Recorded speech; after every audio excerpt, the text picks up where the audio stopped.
But I want to ask you guys specifically about Zion Williamson. How do we feel about him?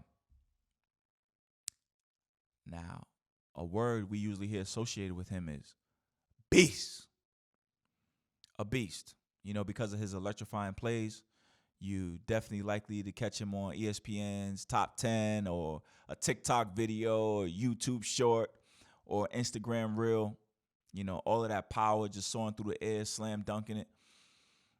And kudos to him because he seemed to have slimmed down, which people have been calling for years. I'm always amazed. They want to give him credit for looking good, but when we was calling him out back then, they would get all defensive. Oh, what do you mean? His weight is just fine. But when he comes in a little more trimmed down, they welcome the applause. Both can be true. He was a fat boy back then, all right? But anyway, he looks good. But I would hold off on the word beast because to me, a beast, again, this is my standard for superstars. This is my standard for beast. This is my standard for killer. Late in the game, coming out of a timeout, when everybody in the gym knows you're getting the ball, yet they can't stop you. The 9 players on the court with you, the 20,000 fans in attendance, the broadcaster, the fans at home, everybody know the ball is coming your way and they still can't do anything about you. That is what a superstar is to me. And I want to ask you, the audience, coming out of a timeout, where do you get Zion the ball? And what move is he going to do? You see, coming out of a timeout, you give MJ the ball. He's going to the block. MJ, fade away, perfect. We know what's coming. Nothing you could do. Kobe Bean Bryant is going to hit you with superior footwork. Nothing you could do. Coming out of a timeout, Tim Duncan's going to back you down, or he might face you up and hit the off-the-window bank shot. Nothing you can do. With Zion, I don't know if that question is answered. And for me, that's why I've kind of tempered my excitement about him. Because there are players who have had that identity crisis in the past.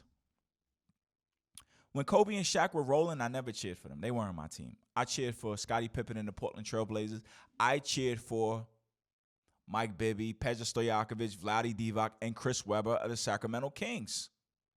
And when the games got close, what was Chris Webber going to get you? An elbow jump shot? He didn't really occupy space on the floor. He didn't really have a superior skill set in one area. And I feel Zion has the same identity crisis. You know, you look at the stats over the course of the game. Oh, he had 22 points. Okay, that's an offensive putback there. That's a fast break there.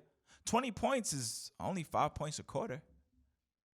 You can accumulate that, right? Oh, yeah, 20. But can you deliver on demand? And I'm not quite sure he can do that yet. He's powerful. He's strong. But playoff basketball, when it slows down and teams are gunning for you, teams are planning for you, where do you go? What can you do? And I'm not sure that question has been answered yet. So he's a cool player, but I don't know.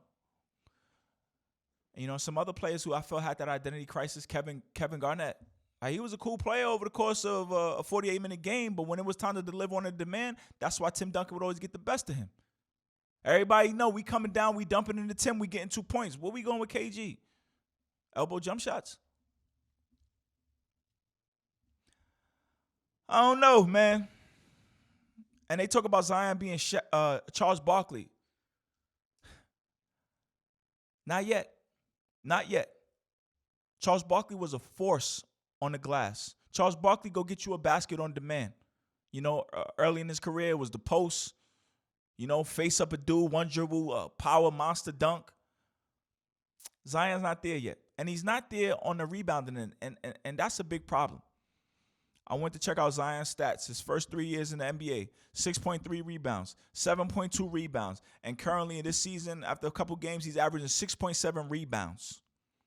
Charles Barkley's first 3 years, he averaged 8.6 in his rookie year. Next year was 12.8, and the year after that was 14.6. Difference. Different players, different impacts. So be careful with the word beast. And Zion's kind of paltry rebounding numbers is really bad in this day and age because Charles Barkley was playing against 7-footers. Moses Malone was his teammate, David Robinson, Hakeem Olajuwon, Patrick Ewings. These guys clog the paint. So for Charles Barkley going in and get rebounds is truly impressive. That player no longer exists in the NBA. The game is free-flowing. It's open. People shooting all type of threes, rebounds coming off the rim left and right. There's probably more rebounding opportunities. And for Zion to be at 6 and 7, that's cute. But that's not dominant. That's not impactful. So he'll be king of the Instagram reel, but I'm not sure how much of a stamp he's going to put on this league. That's my 2 cents.